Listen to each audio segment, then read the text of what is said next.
नमस्कार मित्रांनो, मी आपला मित्र विशाल.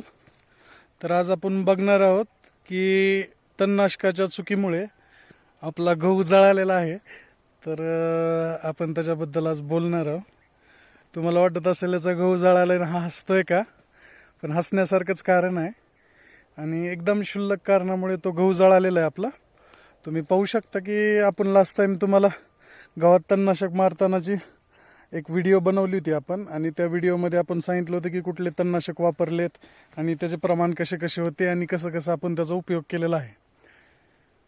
पण गेल्या वेळेस तणनाशक मारताना एक चूक झाली होती आपली. ती चूक अशी होती की आपण आपल्या विहिरीवर थोडंसं तण आलं होतं, म्हणून आपण तिथं मिरा 71ची फवारणी घेतली होती. आणि फवारणी घेऊन तो पाईप जो असतो फवारणीचा, मी तुम्हाला सांगितल्याप्रमाणे मी ते STP लावून फवारतो, तर त्या पाईपामध्ये ते औषध तसंच राहिलं होतं. आणि ते औषध तसंच राहिल्यामुळे काय झालं, जसंच आम्ही इकडं गव्हात फवारणी करायला 2-4 दिवसांनी इथं आलो, तर ते आमच्या गडबडीत फवारणी करण्याच्या गोंधळात गडबडीत काय झालं, ते आमच्याकडून विसरून गेलं की आपण मिरा 71 विहिरीवर फवारलं होतं. आणि विहिरीवर फवारल्यामुळे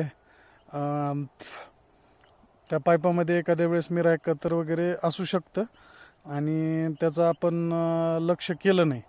आणि ते लक्ष न केल्यामुळे गहू जळायला आहे आपला. तुम्हाला दाखवतो आपला गहू पहिला कसा होता आणि आता कसा झाला.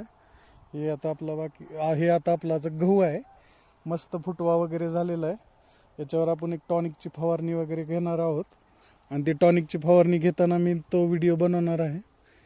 पण एका छोट्याशा चुकीमुळे आपल्याला आपला गहू जळायला आहे. कसं पाहू शकता की आपण किती सुंदर, एकदम व्यवस्थित, एकदम फुटवा गारेगार गहू आलेला आहे.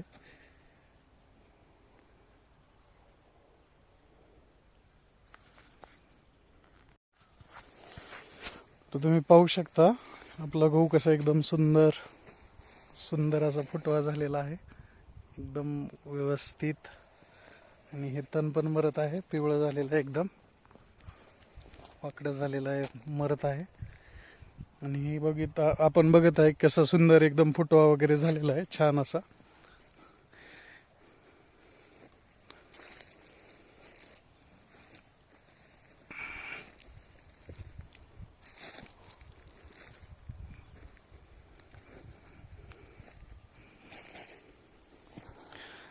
तर तणनाशक वापरताना नक्की लक्ष करा, कारण काय होतं कधी कधी आपलं आपण लास्ट टाइम काय फवारलं असतं हे आपल्या लक्षात नसतं आणि गडबडीत ते विषय होतो.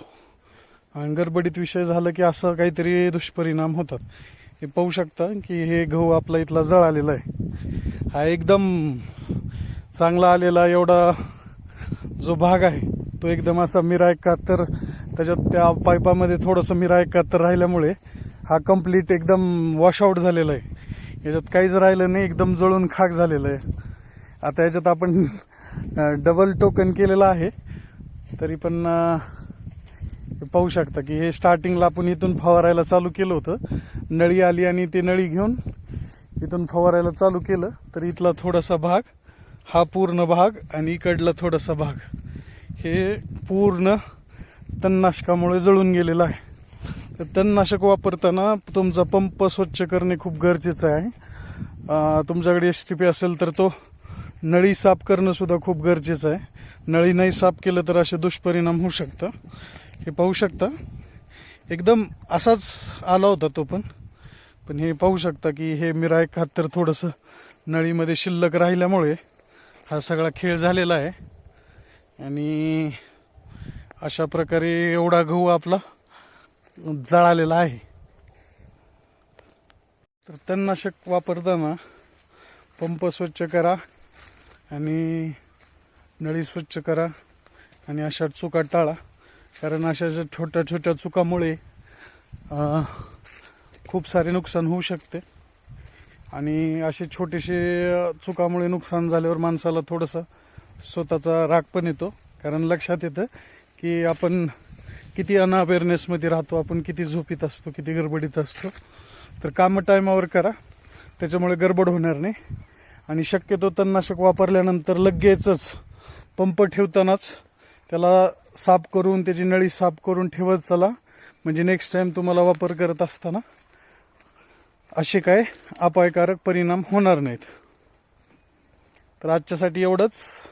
भेटूया पुढच्या व्हिडिओमध्ये. धन्यवाद.